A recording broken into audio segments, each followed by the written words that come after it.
अस्सलाम वालेकुम dear students, कैसे हैं आप सब। उम्मीद है कि आप सब खैरियत से होंगे। Welcome to my channel Rajput career information. तो जैसा कि आप सब जानते हैं, हमारे चैनल ने इंटेलिजेंस टेस्ट की प्रिपरेशन स्टार्ट करवाई हुई है आर्मी, नेवी, एयरफोर्स और तमाम फोर्सेस के टेस्ट की। तो जिन स्टूडेंट्स ने हमारे चैनल को सब्सक्राइब नहीं किया तो वो ज़रूर सब्सक्राइब करें, लाइक करें और बेल आइकन को दबाएं ताकि हर आने वाला नया वीडियो लेक्चर आप तक पहुँच सके। हाँ जी, बिना टाइम वेस्ट किए हम चलते हैं अपने क्वेश्चन की तरफ। 90% ऑफ 70 इज वर्बल सीरीज का क्वेश्चन है, परसेंटेज वाला। तो 90% ऑफ 70 इज किसी भी वैल्यू, जैसे 70 है, 80 है, तो पूछ लिया जाता है कि 70 का 50% निकालें, 25% निकालें, 45% निकालें। ये होते हैं परसेंटेज के क्वेश्चन। तो हमसे इन्होंने 70 का पूछा है 90%।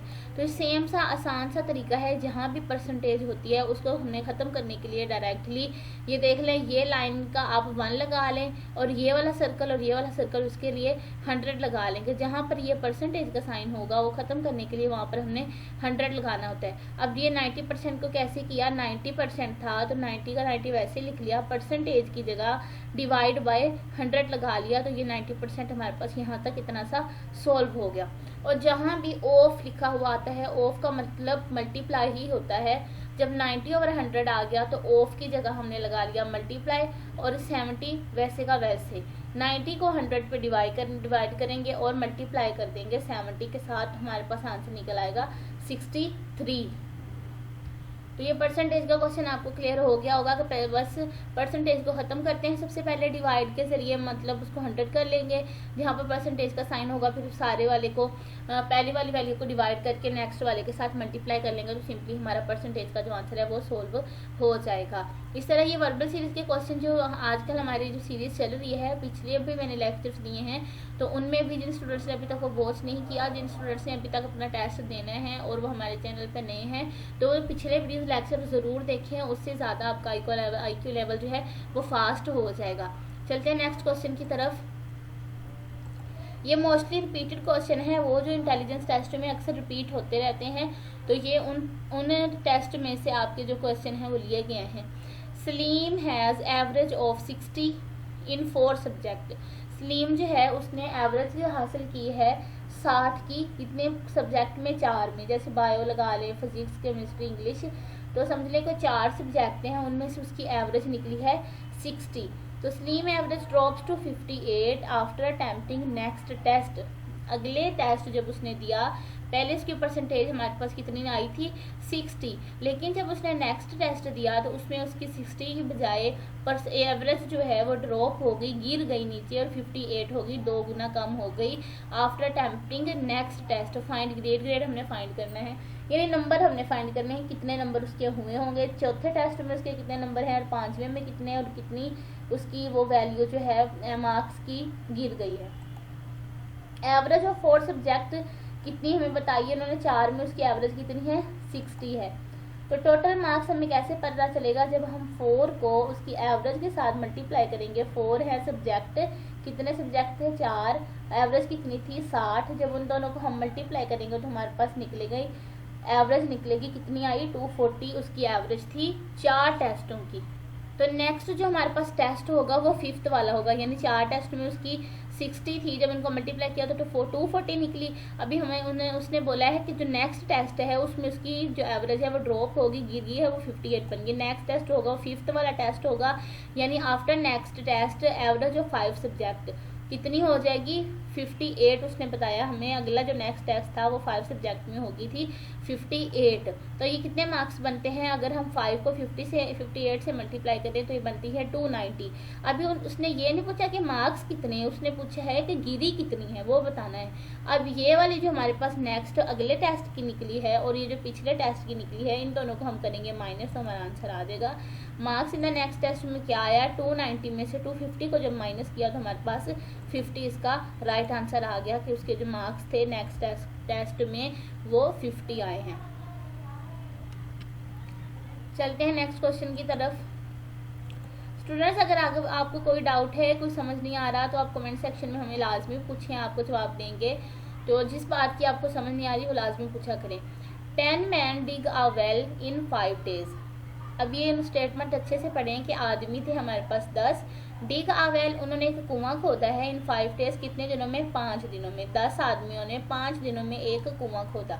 How many days they will take if man are 5। उन्होंने बोला है अगर आदमी हम इधर थे 10, अगर आदमी की तादाद हम 5 कर दें तो कितने दिनों में कुआं खोदेंगे। स्टेप देखें 1, 10 men dig the well in 5 days। 10 आदमियों ने कितने दिनों में, 10 आदमियों ने 5 दिनों में जो है वो कुआं खोदा था। टोटल वर्क हमने निकालने के लिए जो आदमी होंगे और जो डेज होंगे उनको मल्टीप्लाई करके इकट्ठा कांस्टेंट आंसर।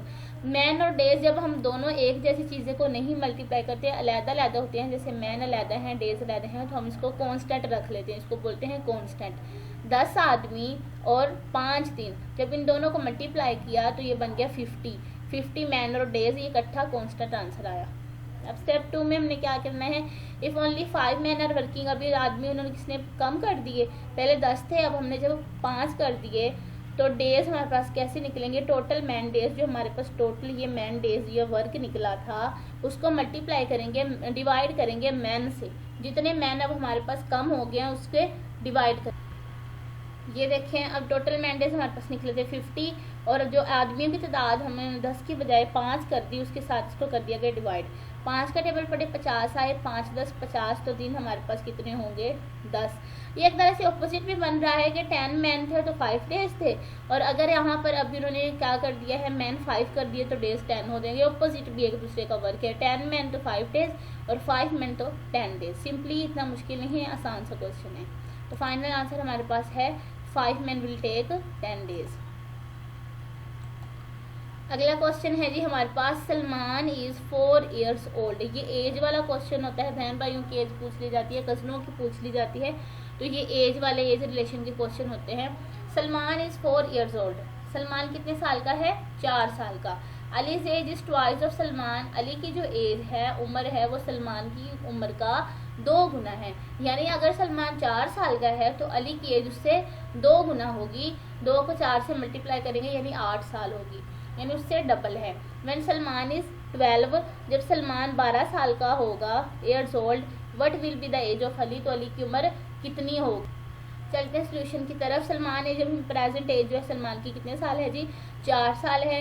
अलीज एज कितनी है, ट्वाइस ऑफ सलमान, सलमान की एज का 2 गुना है। 2 को हम जो सलमान की एज थी 4 उसके साथ कर देंगे मल्टीप्लाई, यानी अली की प्रेजेंट एज होगी 8 साल। अगर सलमान 4 साल का है, अली उसकी उम्र का 2 गुना है, तो अली की एज 8 साल है। इसी तरह जब सलमान 12 साल का होगा, उम्र का जो डिफरेंस है वो तो उतना ही रहेगा कि अली उससे कितने बड़ा साल बड़ा है, 4 साल बड़ा है, तो उतना ही इसकी एज का फ़र्क रहेगा। 8 में से जब हम 4 निकालेंगे, यानी ये अली की एज है और ये सलमान की एज है, इनमें से माइनस करके देखें तो 4 साल बनते हैं, यानी अली सलमान से 4 साल बड़ा है। और जब सलमान 12 साल का होगा तो वही 12 में अब हमने 4 जमा कर देने हैं कि उससे कितने साल बढ़ना है, 4 साल बड़ा है, तो उसकी जो अली की एज है वो 16 साल होगी।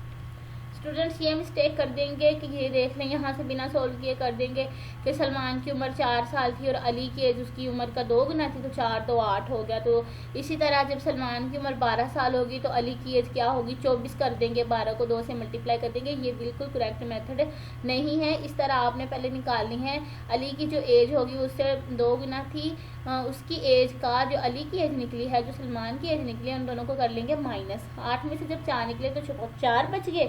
और अब जो रिसेंट ये अब वाली जो एज है उसकी 12 साल है, उसमें जो हमने 4 ईयर निकाले हैं वो उसमें प्लस कर देंगे, तो अली की जो मौजूदा उम्र है वो 16 साल बनी। बस आपने ये देखना है उससे बड़ा कितने साल है, कितने साल बड़ा है, बस 4 ही साल तो बड़ा है, तो 12 में बस 4 जमा किए तो 16 आंसर इसका बन गया। चाहे उसकी उम्र जितनी भी हो उसमें 4 जमा कर दो, सीधा सीधा सिंपली आंसर है। ये बस आपके दिमाग को घुमाने के लिए कर दिए जाते हैं, क्वेश्चन तो इतने मुश्किल नहीं होते, बिल्कुल बच्चों वाले क्वेश्चन हैं। 3 4 के ये टेबल्स वगैरह इतने मुश्किल नहीं है, आसान से क्वेश्चन है। Akbar is older than Ahmad. Akbar बड़ा है अहमद से। अकबर क्या है, अहमद से बड़ा है। Umair is older than Akbar. Umair जो है वो अकबर से भी बड़ा है। विच इज एल्डर, तो सबसे बड़ा कौन हुआ।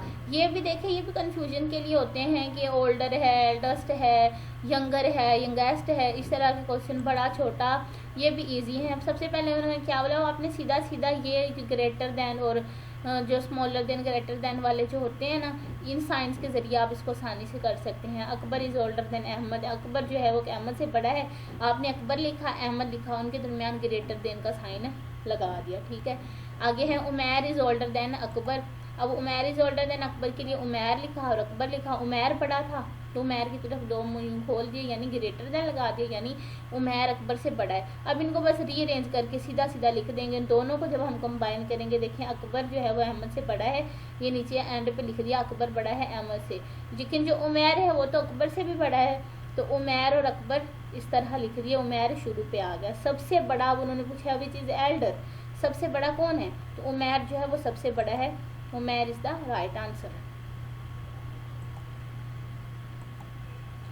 ये भी एज वाला क्वेश्चन है, जैसे पीछे आपको करवाया है। आदल इज़ 5 years ओल्ड, आदल की उम्र 5 साल है, and his sister is 3 times of his age, और उसकी जो बहन है उसकी उम्र का 3 गुना है, यानी 3 गुना उससे ज़्यादा बड़ी है। What will be the age of his sister, उसकी बहन की उम्र का क्या होगी। When Adil will be 15 years old, जब आदल 15 साल का होगा तो उसकी बहन की उम्र कितनी होगी।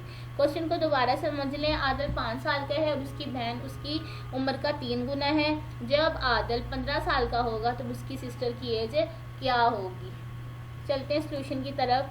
प्रेजेंट एज, अब जो आदिल की एज हमें बताएगी है वो कितने साल थी, 5 साल थी। उसकी सिस्टर उसकी एज का कितना है, 3 गुना है, यानी 3 को 5 से ज़रब दे दो तो 15 साल की उसकी बहन होगी, उससे कितने साल बड़ी होगी। 15 में से 5 को निकाल दो तो वो बच गई 10 साल, यानी वो उससे कितने साल बड़ी हुई, 10 साल बड़ी हुई। जब आदिल अब 15 साल का हुआ तो उसकी बहन तो उससे फिर भी 10 साल ही बड़ी हुई ना, साथ उसकी बहन बढ़ रही है साथ वो, लेकिन एज का डिफरेंस तो 10 ही रहेगा, बढ़ रहेगी तो वह 10 साल ही बड़ी। तो जो आदिल की एज जो है वो 15 है अभी मौजूदा, और 10 जो उससे कितने साल बड़ी है, वो 10 साल बड़ी है, 10 उसमें हमने जमा कर देना है तो 25 साल बन गए। ये भी बिल्कुल सेम उसी एग्जाम्पल की तरह है जो मैंने आपको पहले समझाई है। अगर अभी आपको कोई डाउट है तो मुझसे ज़रूर ज़रूर ज़रूर कमेंट सेक्शन में पूछें। वीडियो को लाइक ज़रूर किया करें, आपको अच्छी लग रही हो तो। इंटेलिजेंस टेस्ट आपका इंशाल्लाह ज़रूर क्लियर होगा। हाँ जी, ये लास्ट पे जो फाइनली हमारा एंड वाला क्वेश्चन है परसेंटेज का, फर्स्ट वाला भी क्वेश्चन परसेंटेज का था, तो ये क्वेश्चन अभी तक स्टूडेंट्स आपको आ जाना चाहिए वैसे तो ये क्वेश्चन इतना कोई मुश्किल नहीं, वही परसेंटेज है। सबसे पहले हमने परसेंटेज को उड़ाना होता है, इसके लिए हमने 100 लगाना होता है। 80% ऑफ 80 इज़ क्या है, 64, इसका आंसर 64 है। मेथड देख लें, 80% है तो 80 की जगह ये परसेंटेज को ख़त्म करने के लिए यहाँ पर हमने डिवाइड बाई 100 कर दिया। ऑफ की जगह हमारे पास क्या लगता होता है, मल्टीप्लाई, और ये 80 वैसे ही 80 को हमने किया 100 के साथ डिवाइड, जो आंसर आया उसको मल्टीप्लाई किया 80 के साथ, तो आंसर हमारे पास आ गया 64 परसेंटेज का। ये कॉन्सेप्ट आपको अच्छे से अभी क्लियर हो गया होगा, मुझे उम्मीद है। हाँ जी स्टूडेंट्स, कैसा लगा आज का आपको हमारा वीडियो लेक्चर, कमेंट सेक्शन में ज़रूर बताइएगा और दुआओं में याद रखिएगा। अपना ख्याल रखें, मिलते हैं नेक्स्ट वीडियो में, तब तक के लिए अल्लाह हाफिज़।